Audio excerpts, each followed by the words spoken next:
Dear friends, dear leaders, thank you, Antonio, Ursula, dear Matt, everyone here, and I'm glad to see you all. Thank you for your support. I'm speaking to you on my way to Denmark. This evening, my team and I will be in Copenhagen, and for the past few days, our soldiers have already been in Denmark, and together with Danish and other partners, they are working on a shared defense system to protect against drones. And it's not just about infrastructure, it's a political issue as well.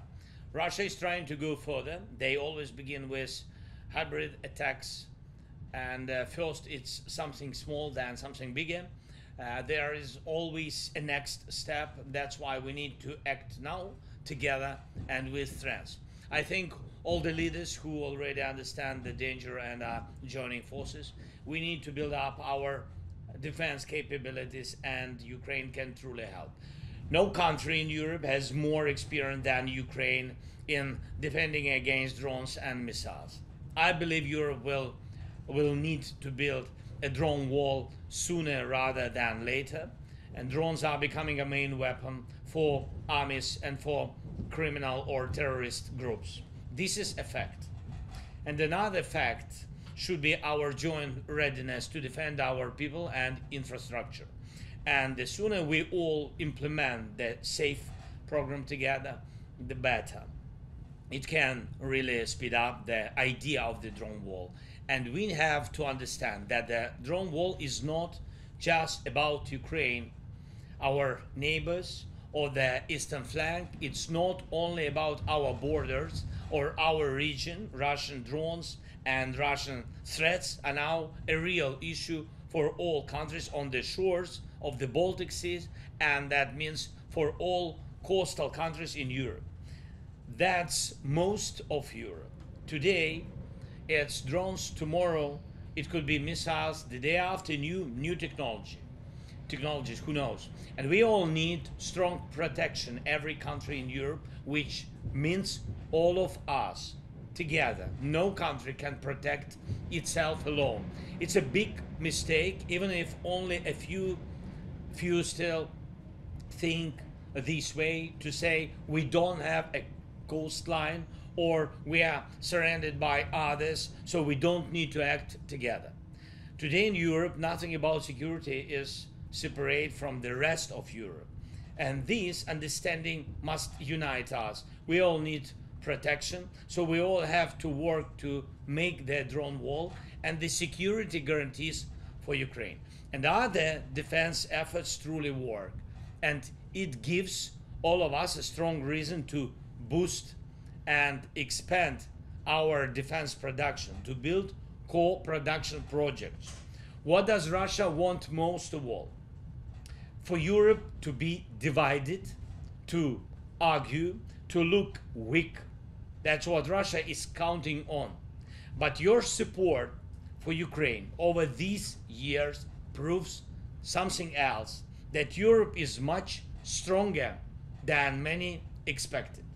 And the fact that we are standing strong against Russian attacks during this war and striking back fairly when they target our energy system proves that Russia is not as strong as it wanted to seem. So we should not be afraid to build our own security models. Security guarantees for Ukraine, once we make them real, will become a model of security for others in Europe as well, and we are ready to be a driving force of this process together with you, dear partners. The same goes for the drone wall. These are all parts of something bigger, things Europe truly needs. It's also very important to respond to Russia directly so they feel the real price of their actions. We count on the quick approval of the 19th EU sanctions package. It's almost ready. Now only political decisions are needed. I urge you all to support it. This will also help our relations with America and with President Trump. He wants to see that Europe is acting against Russia for this war. Strong actions from Europe will strengthen the US response. And it's also crucial that Europe limits buying Russian resources, especially oil.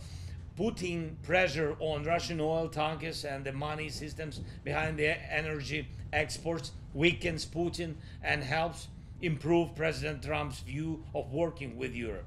So those who choose ties with Russia instead of America are going against both Europe and the US. We recently talked about this with American team, with President Trump, and we truly hope that guys from Hungary will listen to these shared signals from all of us.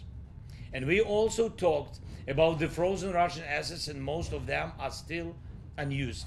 These funds must be directed toward defense and Ukraine's recovery.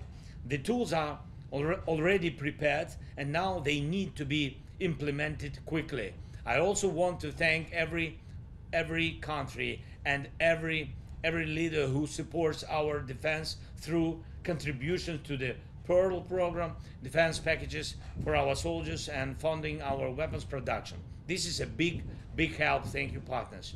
I encourage the countries not yet in Pearl to join, please. A few more quick important points. You can all see that we are holding back Russian forces on the ground. They had big plans for this year. They wanted to take more land, but Ukrainian soldiers are stopping them. Even in the hardest areas in Donetsk region, our men and women are standing strong, holding the line and pushing the occupiers back. We are also striking targets deep inside Russia. And you have probably seen reports about big damage to their fuel facilities. Such strong actions should be supported by strong political decisions. Ukraine has finished its internal screening process for EU legislation. We did it faster than anyone else before us. We did it well, and we are fully ready to open Cluster 1 in the EU membership talks. The fundamentals cluster. We need real progress on this. And I'm not only talking about Ukraine. Ukraine is fighting the enemy. Moldova has once again clearly proven its European choice. And how many more such tests do we all need? Of course, we all also support the Western Balkan countries. They too deserve to be part of our common European home. Europe has to keep its promises, just as candidate countries do their part. Thank you. Thanks, everyone. Thank you for invitation. Thanks again, and we are counting on results. Thank you.